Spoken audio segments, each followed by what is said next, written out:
Bismillahirrahmanirrahim. Assalamualaikum warahmatullahi wabarakatuh. Selamat malam, salam sejahtera untuk kita semuanya. Para pemirsa yang berbahagia, khususnya umat Islam di seluruh Indonesia, serta teman-teman media yang hadir pada kesempatan ini. Pada kesempatan yang sangat berbahagia ini, saya akan menyampaikan laporan penyelenggaraan sidang isbat penetapan awal Ramadan 1447 Hijriah tahun 2026 Masehi yang baru saja kita akhiri.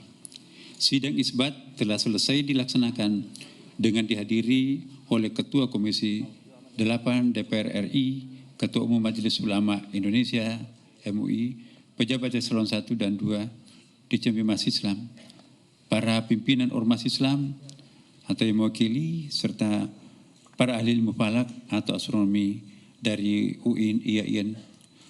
Turut hadir perwakilan Badan Meteorologi, Klimatologi, dan Geofisika BMKG, Badan Riset dan Inovasi Nasional BRIN, Badan Inovasi Geospasial BIG, Planetarium Jakarta, serta anggota tim Hisab Ru'yah Kementerian Agama. Rangkaian sidang isbat hari ini diawali dengan seminar yang disiarkan secara terbuka melalui kanal media sosial di Umas Islam.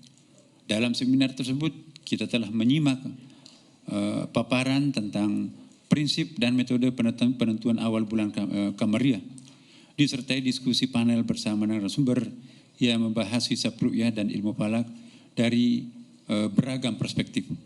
Selanjutnya Kementerian Agama menetapkan awal Ramadan melalui sidang isbat. Dalam sidang isbat ini kami bermusyawarah dengan terbuka para pakar ilmu falak, astronomi, wakil rakyat Majelis Ulama Indonesia, serta perwakilan ormas-ormas Islam di Indonesia. Musyawarah tersebut itu mengacu pada hasil hisab dan ru'yah yang telah dilakukan oleh tim hisab ru'yah Kementerian Agama dan ormas-ormas lain, serta dikonfirmasi oleh petugas yang ditempatkan di setidaknya 96 titik pengamatan di seluruh Indonesia. Dalam menetapkan awal bulan Kamariah, Indonesia menggunakan kriteria visibilitas hilal MABIMS. Ya, MABIMS itu adalah Menteri-Menteri Agama Asia Tenggara, ya, Malaysia, Brunei Darussalam, Singapura, dan Indonesia tentunya. Yaitu tinggi hilal 3 derajat dan sudut elongasi 64 derajat. Ini standarnya Asia Tenggara. Adapun data posisi hilal berdasarkan hisab pada hari ini di seluruh wilayah Indonesia, yaitu ketinggian berkisar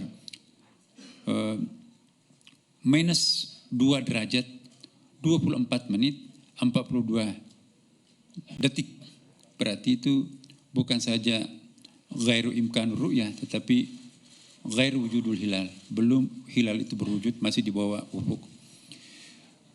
Hingga 0 derajat 58 menit 47 detik. Jadi di seluruh wilayah Kepulauan Indonesia, bahkan Asia Tenggara, bahkan kalau kita melihat tadi diskusinya, ya di seluruh negara-negara Islam pun juga itu belum ada suatu negara Muslim pun yang masuk kategori imkan ru'yah. Bahkan kebanyakan mereka itu gair wujudul hilal.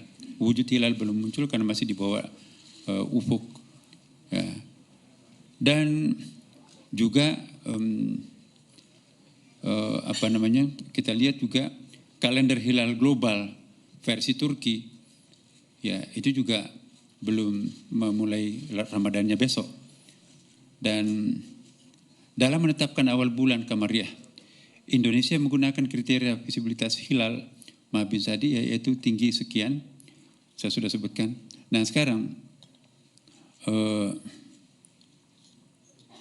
ya sudut elongasinya juga sangat rendah, ya, sangat jauh, masih sangat minim, 0 derajat 56 menit 23 detik, ya. Hingga 1 derajat 53 menit 36 detik. Jadi, secara hisab, data hilal pada hari ini tidak memenuhi kriteria visibilitas hilal MABIMS.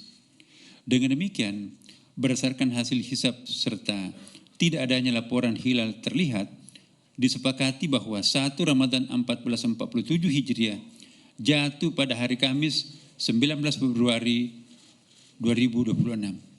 Demikianlah hasil sidang isbat yang baru saja kita laksanakan dan sepakati bersama. Tentunya kita semua berharap semoga keputusan ini memungkinkan seluruh umat Islam di Indonesia ini untuk memulai ibadah puasanya secara bersama-sama. Semoga hal ini dapat menjadi simbol kebersamaan umat Islam di Indonesia yang sekaligus mencerminkan persatuan kita sebagai sesama anak bangsa dan menyongsong masa depan yang baik. Dan seandainya ada di antara warga kita umat Islam yang mungkin akan melakukan hal yang berbeda sesuai dengan keyakinannya masing-masing, kami juga menghimbau kepada segenap masyarakat, mari perbedaan itu tidak menyebabkan kita berpisah atau berbeda dalam arti yang negatif, ya kan. Jadikanlah perbedaan itu sebagai satu konfigurasi yang sangat indah. Indonesia sudah berpengalaman berbeda, tapi tetap utuh dalam sebuah persatuan yang sangat indah. Berikutnya saya persilakan kepada Bapak Kiai Haji Muhammad Anwar Iskandar, Ketua Umum Majelis Ulama Indonesia, untuk juga menyampaikan beberapa hal penting yang perlu diketahui oleh seluruh masyarakat, serta Bapak Haji Marwanda Sopang MSI sebagai wakil rakyat untuk memberikan pandangan bagaimana sebaiknya kita menjalankan ibadah puasa tahun ini.